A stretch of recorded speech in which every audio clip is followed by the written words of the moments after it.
Assalamualaikum warahmatullahi wabarakatuh. Waalaikumsalam warahmatullahi wabarakatuh. Sehat adik-adik? Sehat kuat, yes. Alhamdulillah. Dengan kelas 3 SD Negeri Banjaran 1, pelajaran pendidikan agama Islam. Bapak hari ini akan memberikan materi pelajaran 4, yaitu tentang hidup tenang dengan perilaku terpuji. Apa motivasinya buat kita dengan hidup tenang dan berperilaku terpuji? Hidup kita akan tertata rapi, kita akan menjadi pribadi yang sukses. Dengan hidup tenang dan berperilaku terpuji, kedepannya harapannya mudah-mudahan kita bisa hidup sukses, bahagia di dunia dan bahagia di akhirat. Ini termasuk ke dalam pendidikan karakter ya. Pak Guru di pendidikan agama Islam ini sedang membentuk karakter kamu supaya kamu mempunyai sikap yang baik. Penilaian di PAI, dengarkan, ada penilaian akademik, penilaian pengetahuan ya, ada penilaian sikap, akhlak ya, ada penilaian apa?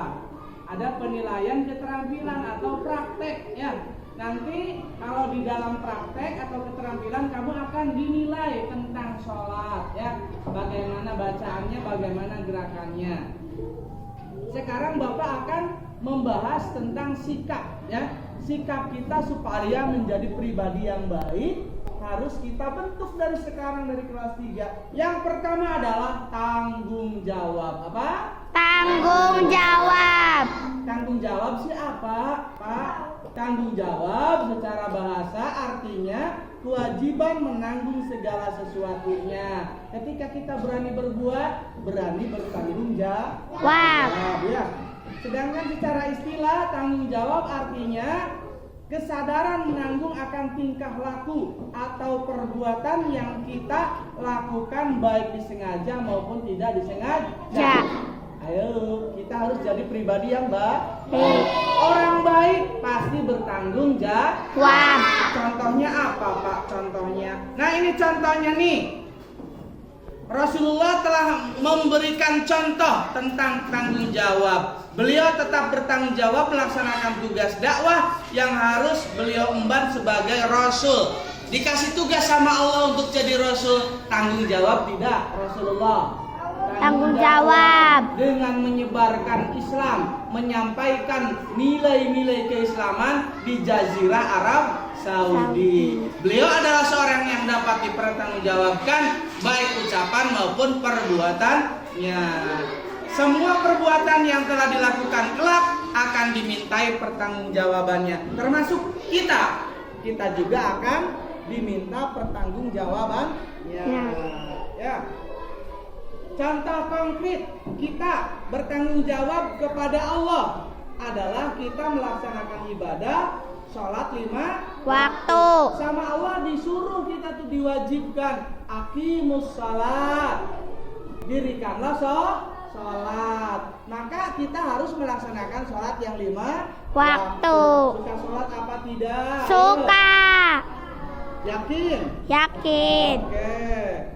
Tanggung jawab terhadap Tuhan, tanggung jawab terhadap diri sendiri. Kalau tanggung jawab terhadap diri sendiri apa contohnya, sayang? Ayo. Tanggung jawab terhadap diri sendiri apa contohnya? Contohnya, kita butuh rapi tidak? Butuh. Mandi tidak? Butuh. Kita harus mandi. Bajunya yang bersih, jaga penampilan. Itu adalah bentuk tanggung jawab terhadap diri sendiri. Kita punya PR, kita harus tanggung jawab ya. Kita harus kerjakan tugas dari Bapak Ibu guru. Kemudian tanggung jawab terhadap masyarakat dan tanggung jawab terhadap bangsa dan negara. Contohnya, Pak Guru ditugaskan oleh negara untuk mengajar kamu di SDN Negeri Banjaran 1. Pak Guru tanggung jawab jauh-jauh dari Ligung datang ke Banjaran, datang ke Gelok Mulia untuk mengejar kamu. Itu namanya tanggung jawab. bekerja secara totalitas tanpa batas, bekerja dengan hati, belajar dengan hati. Ya, berikut yang dapat dilakukan dalam usaha pembiasaan sikap tanggung jawab. Di antaranya, ciri-ciri orang yang mempunyai sikap tanggung jawab sih seperti apa, Pak? 1. Penuh rasa optimis. Ayo, optimis tidak kita menjadi orang yang sukses? Harus ya. Dalam sholat saja kita ada seruan hayya alal falah. Marilah kita menuju kebahagiaan. Marilah kita menuju kesuksesan. Itu adalah seruan positif, optimisme dalam Islam. Ya. Yang kedua, ciri orang yang bertanggung jawab adalah pekerja keras.